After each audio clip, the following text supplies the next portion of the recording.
हमारे यहाँ अयोध्या में एक आश्रम था, एक संत जी रहते थे, उनके बहुत सारे शिष्य थे। एक दिन उस आश्रम में एक गांव से एक बालक आ गया, 10 वर्ष का। ध्यान से सुनना। अबोध बालक था, निश्चल बालक था, थोड़ा बुद्धि कम थी। गांव में सभी उससे छेड़ते थे, कंकड़ पत्थर मारते थे। तो वो बेचारा अयोध्या में आ गया। उसने देखा आश्रम में बहुत से शिष्य। एक शिष्य से पूछा, भैया क्या तुम्हारे गुरुजी मुझे अपने आश्रम में रख लेंगे? मैं दीक्षा लेना चाहता हूं, मैं यहीं रहना चाहता हूं। गुरुजी के शिष्य ने कहा, हां क्यों नहीं रख लेंगे, अवश्य रख लेंगे, चलो हमारे साथ। वो गुरुजी का शिष्य उस बालक को लेकर के अंदर गया आश्रम में। गुरुजी बैठे थे। उसने बताया, गुरुजी ये बालक है और ये आपका शिष्य बनना चाहता है और ये यहीं रहना चाहता है, बड़ा अबोध बालक है। गुरुजी ने तत्क्षण उसे नाम दीक्षा दी, मंत्र दिया, कंठी दी और अपने आश्रम पे रख लिया और आश्रम की सेवा में कार्य में लगा दिया। एक दिन गुरुजी की 80 वर्ष की आयु थी। मन में आया कि क्यों ना मैं भारत के समस्त तीर्थों का दर्शन करूं। अपने सभी शिष्यों को बुलाया, 400 शिष्य थे, सबको बुला लिया और कहा, देखो भैया अब मेरी 80 वर्ष की आयु हो गई है, वृद्धावस्था आ गई है, तो मेरा मन करता है कि मैं जाऊं और भारत के समस्त तीर्थों का एक बार दर्शन करूं। तो ऐसा करो, तुम शिष्यों में से कुछ तो मेरे साथ चलो सेवा में और कुछ यहीं आश्रम की सेवा में रह जाओ। अब शिष्यों ने विचार किया। शिष्य बोले, गुरुजी आप ही बताओ कौन आपके साथ जाए, कौन आश्रम में रहे। अब गुरुजी जिसका नाम लें कि सुनो तुम यहां आश्रम सेवा में रहो और तुम हमारे साथ चलो। अब जिसको मना करें वही चेला कहने लगे, अरे गुरुजी मुझे क्यों छोड़ के जा रहे हो, मुझे भी अपने साथ ले चलो ना, यहां क्यों छोड़ के जा रहे हो। क्योंकि चेलाओं को लगता था, शिष्यों को, कि यहां आश्रम पर रहेंगे तो कुछ नहीं मिलेगा, सेवा करनी पड़ेगी आश्रम की। लेकिन गुरुजी के साथ, महाराज जी के साथ जाएंगे तो वहां तो चकाचक बना बनाया मिलेगा। बड़े गुरुजी के चेला हैं, सुंदर सुंदर खीर मालपुआ खाएंगे चकाचक और दक्षिणा ऊपर से मिलेगी। तो सब शिष्य जाने के लिए साथ में तैयार हो गए। सब। गुरुजी निराश हो गए कि अब आश्रम में कौन रहेगा, ठाकुर जी की सेवा कौन करेगा, कैसे आश्रम चलेगा। निराश हो गए। उसी समय वो 10 वर्ष का बालक आया और उस 10 वर्ष के बालक ने आकर के कहा, गुरुजी आप जाना चाहते हो तो चले जाओ और आप इन सबको भी ले जाओ, मैं अकेला इस आश्रम की व्यवस्था देख लूंगा, आप मुझे बता दो, आप चले जाओ इनको लेकर। जब इतना कहा तो गुरुजी ने कहा, बेटा सच्चा शिष्य तो केवल मेरा तू ही है, लेकिन बेटा तू ये काम नहीं कर पाएगा, बहुत बड़ा आश्रम है, ठाकुर जी की सेवाएं कैसे करेगा तू।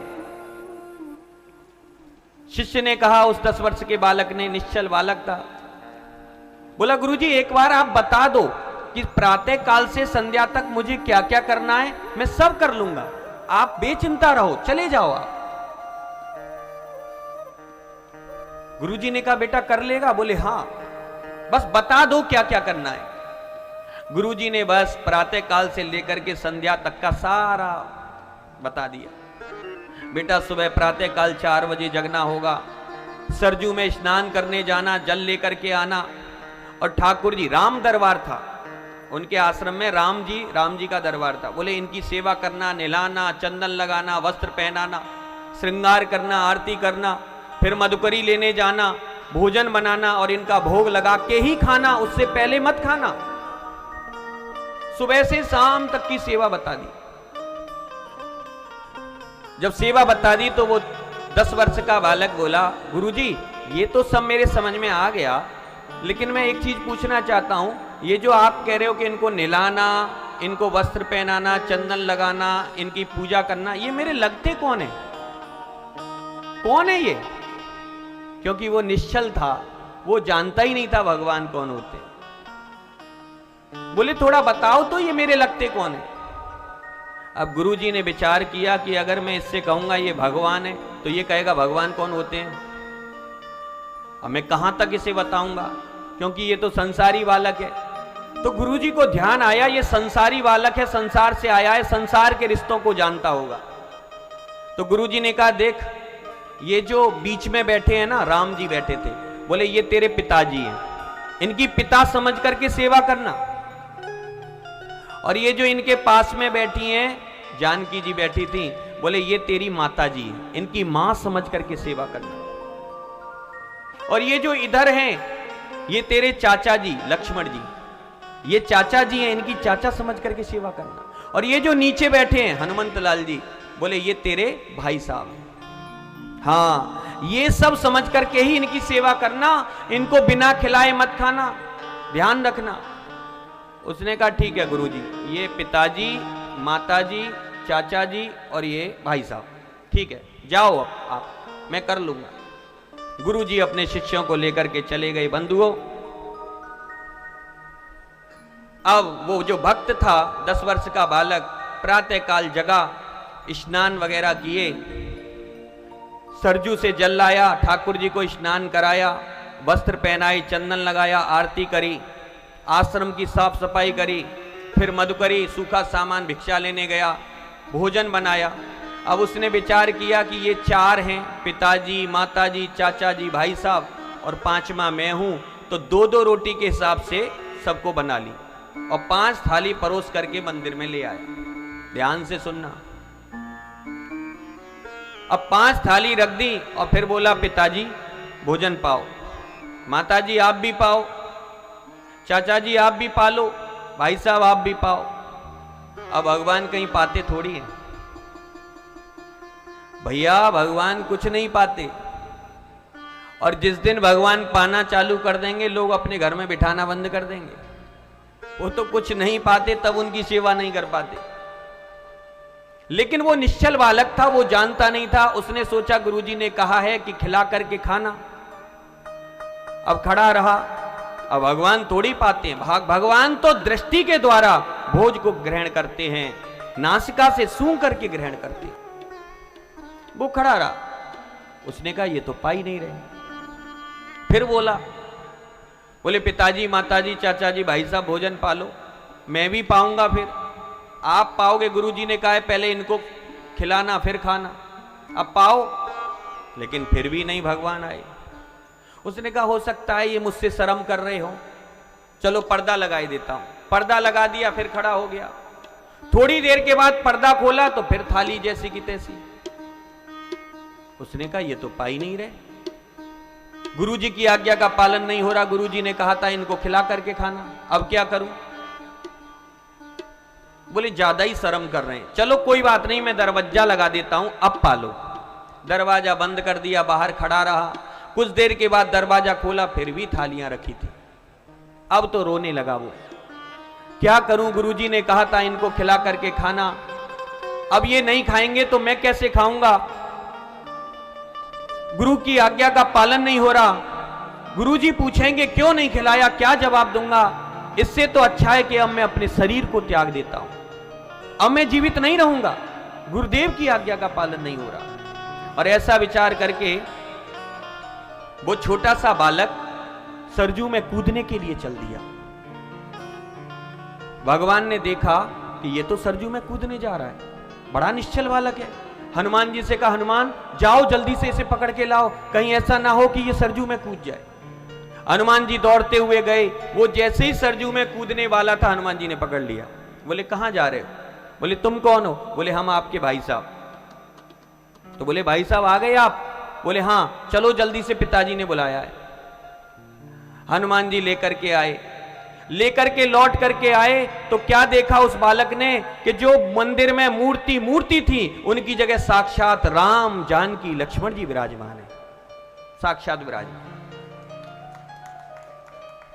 भगवान श्री राम ने कहा बेटा तुमने 2-2 रोटी बनाई, अब 2-2 रोटी से हमारा पेट भरने वाला थोड़ी है। उस बालक ने कहा पिताजी आज पहला दिन था इसलिए मैंने 2 बनाई, अगर आप कहोगे तो कल से मैं 4, 10, 15 जितनी कहोगे उतनी बनाऊंगा। अरे मुझे क्या लेना देना, गुरुदेव कह के गए आपको खिलाना है तो वो मैं खिलाऊंगा, आप जितनी खाओगे उतनी खिलाऊंगा। नित्य प्रति वो बालक सेवा करता था, मधुकरी लाता था, भोग लगाता, ठाकुर जी प्रकट होते, भोजन करते और चले जाते, यही होता था। ऐसे ही करते करते 2 महीना निकल गए। एक दिन उस बालक ने विचार किया, ये कैसे पिता माता है? संसार में माता पिता कितने भी वृद्ध क्यों ना हो जाएं, लेकिन कुछ तो काम करते हैं। ये कैसे माता पिता हैं? भोजन के समय झट से आ जाते हैं मूर्ति से और पाया और चले जाते हैं, कोई काम नहीं करते। मैं अकेला परेशान होता हूं आश्रम में, पता नहीं गुरुजी कब से इनको खिलाए जा रहे हैं, ये खाते जा रहे हैं। कैसे माता पिता? अरे संसार में कोई कितना भी वृद्ध माता पिता हो, अगर कुछ काम नहीं होता होगा लेकिन छोटे से बालक को तो खिलाते होंगे, लेकिन ये तो आते हैं चले जाते हैं। बोले अब नहीं होगा ऐसे, पता नहीं गुरुजी कब से इनको खिला रहे, आज से ये नहीं खिलाया जाए। उसने प्रण कर लिया, बोले आज से सबको काम करना पड़ेगा। अब भोजन का समय हुआ, भगवान श्री राम, जानकी जी, लक्ष्मण और हनुमान जी प्रकट हो गए। राम जी ने कहा बेटा लाओ भोजन। बोले आज भोजन नहीं बना। बोले क्यों नहीं बना? बोले मैं अकेला थक जाता हूं, और तुम मेरे माता पिता हो तो तुमको भी तो सेवा करनी चाहिए। अब पता नहीं कब से तुम ऐसे खाते जा रहे हो, अब नहीं होगा मुझ पे, अब आपको भी काम करना पड़ेगा मेरे साथ, आपको भी सेवा करनी होगी आश्रम की। भगवान श्री राम ने जानकी जी की ओर देखा, कहा प्रिय जब तक मूर्ति में थे बड़ा आनंद था, हम मूर्ति से बाहर आए तो काम भी करना पड़ेगा। जानकी जी ने कहा स्वामी आपने कब काम नहीं किया भक्तों का? अरे नरसी का भात भरने भी तो तुम ही गए थे, आपने तो हमेशा भक्तों का ही काम किया है, अब ये कह रहा है तो इसका भी काम करो। तो राम जी ने पूछा बेटा क्या काम करना है? तो वो बालक बोला कि पिताजी आज से पत्तल बनाने का काम आपका है, आप बैठ करके पत्तल बनाओगे। जानकी जी बोली बेटा हमें क्या करना है? बोले माताजी आप रसोई की व्यवस्था देखना, आप भोजन बनाना, हम भी तो देखें आपके हाथ में कैसा स्वाद है, इसलिए भोजन बनाने का काम आप करोगी। लक्ष्मण जी बोले भैया हम क्या करें? बोले तुम जाना जंगल से लकड़ियां लाना और सब्जियां लाना, ये काम आप करोगे। हनुमान जी बोले भैया हम क्या करें? बोले सारे आश्रम की साफ सफाई और रखवाली तुम करोगे। राम जी बोले फिर तू क्या करेगा? जब सब हम करेंगे तुम क्या करोगे? तो उसने कहा कि मैं बाहर का काम करूंगा, भिक्षा मधुकरी में मांग के लाऊंगा। हाँ तुमको नहीं जाने दूंगा बाहर, क्योंकि तुम बहुत सुंदर हो, और तुम बाहर जाओगे किसी ने तुम्हें पकड़ लिया तो गुरुजी मुझसे कहेंगे मैं कहां से लाके दूंगा, इसलिए अंदर आश्रम का काम तुम करोगे और बाहर से लाने का सामान मैं करूंगा। बस उस दिन से वो क्रम चलता था। भगवान श्री राम बैठ करके पत्तल बनाते, जानकी मैया सुंदर भोजन बनाती, लक्ष्मण जी वन से लकड़ी और सब्जियां लाते, और हनुमान जी महाराज आश्रम की साफ सफाई और रखवाली करते। नित्य प्रति ये चलते चलते 2 महीने और निकल गए। एक दिन गुरुजी का पत्र आया और उस पत्र में लिखा था कि बेटा बालक दास हम अपने 400 शिष्यों के साथ कल प्रातःकाल वापस आ रहे हैं, इसलिए भोजन की व्यवस्था रखना। जैसे ही बालक दास ने वो पत्र देखा खुश हो गया, प्रसन्न हो गया, गुरुजी वापस आ रहे हैं। दौड़ता हुआ पत्र लेकर के रसोई घर में आया। रसोई घर के दरवाजे पर बैठ करके प्रभु श्री राम पत्तल बना रहे, माता जानकी जी भोजन बना रहे। बोला पिताजी पिताजी, माताजी माजी। बोले क्या हुआ? बोले गुरुजी का पत्र आया है। बोले क्या लिखा है? बोले इसमें लिखा है कि कल प्रातःकाल गुरुजी अपने 400 शिष्यों के साथ पधार रहे हैं। तो माताजी आज तक तो 6 लोगों का भोजन बनता था, 5 लोगों का, लेकिन कल से 406 लोगों का बनेगा, 406 का बनेगा। अब राम जी जानकी जी की ओर देख करके मुस्कुराए, बोले देवी करो सेवा, अब तो 5 थे, अब कल से 406 होंगे, बनाओ भोजन। जानकी जी बोली इसमें कौन सी बड़ी बात है? अरे मैं अष्ट सिद्धि की दाता हूं, अन्नपूर्णा हूं, बेटा आने दे, 400 क्या 4000 भी आएंगे, मैं उनको भी भोजन कराने को तैयार हूं। बस प्रातः काल का समय हुआ, गुरुदेव आए हैं, 400 शिष्य सरजू में स्नान करने चले गए, अकेले गुरुदेव ही आश्रम में प्रवेश किए। बालक दास तिलक लगा करके, वस्त्र पहन करके चौकी पर बैठा था। गुरुदेव को देखा, उठ करके प्रणाम किया। गुरुदेव ने कहा, बालक दास, क्या तुम्हें हमारा समाचार नहीं मिला? क्या पत्र नहीं मिला? तुमने कोई व्यवस्था नहीं की? तुम आराम से बैठे हो, कोई सेवा नहीं की? बालक दास बोला, गुरुजी सब सेवा चल रही है, चिंता मत करो। हाँ, चकाचक व्यवस्था है आश्रम की, सब काम कर रहे हैं, सबको काम पे लगा दिया। गुरुजी बोले, किसको काम पे लगा दिया? अरे किसको लगा दिया तूने काम पे? बोले, वही जो तुम पता नहीं कब से उनको खिलाए जा रहे, खिलाए जा रहे, खिलाए जा रहे। मैं भी खिला रहा था, लेकिन अब नहीं गुरुजी, बहुत हो गया, अब सब काम करते हैं और बढ़िया, देखो कैसा व्यवस्था चल रही है। उसने कही, कौन काम पे लगा दिया? गुरुजी ने कहा, बता तो किसको तूने काम पे लगा दिया? अरे वही गुरुजी जो तुम बता के गए, माताजी पिताजी, वही, उनको सबको लगा दिया। गुरुजी ने कहा, ऐसा कैसे हो सकता है? गुरुजी को लगा कि कहीं ऐसा तो नहीं कि हमारे पीछे से इसने अपने घर के माता पिता को बुला लिया हो, अपने परिवार वालों को बुला लिया हो। गुरुजी बोले, दिखा किससे काम करा रहा है, किसको काम पे लगा दिया? बोले, चलो।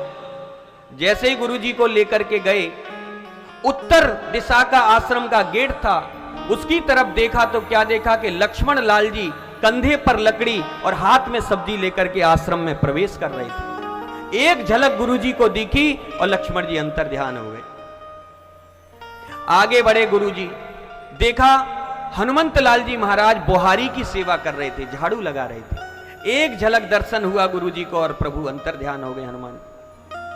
फिर आगे गए रसोई की तरफ, तो क्या देखा, रसोई घर की चौखट पर बैठ करके परम ब्रह्म परमात्मा श्री राम पत्तल बना रहे थे। एक झलक गुरुदेव ने देखी उनकी और अंतर ध्यान हो गए प्रभु। जैसे ही रसोई में प्रवेश किया तो क्या देखा, जगत जननी माता जानकी जी अपने हाथों से चूल्हे पर रोटियां बना रही थी। गुरुदेव ने एक झलक देखी और फिर माता जानकी अंतर ध्यान हो गई। गुरुदेव तुरंत पलटे और पलट करके रसोई से बाहर आए। बालक दास खड़ा हुआ था 10 वर्ष का, 80 वर्ष के गुरुदेव बालक दास के चरणों में गिर गए। बेटा, आज तक मैंने सुना था कि गुरु शिष्य को दर्शन कराता है, लेकिन तेरे जैसा शिष्य होगा तो वो शिष्य भी गुरु को भगवान का दर्शन करा सकता है, भगवान का दर्शन करा सकता है। मैं गदगद हो गया।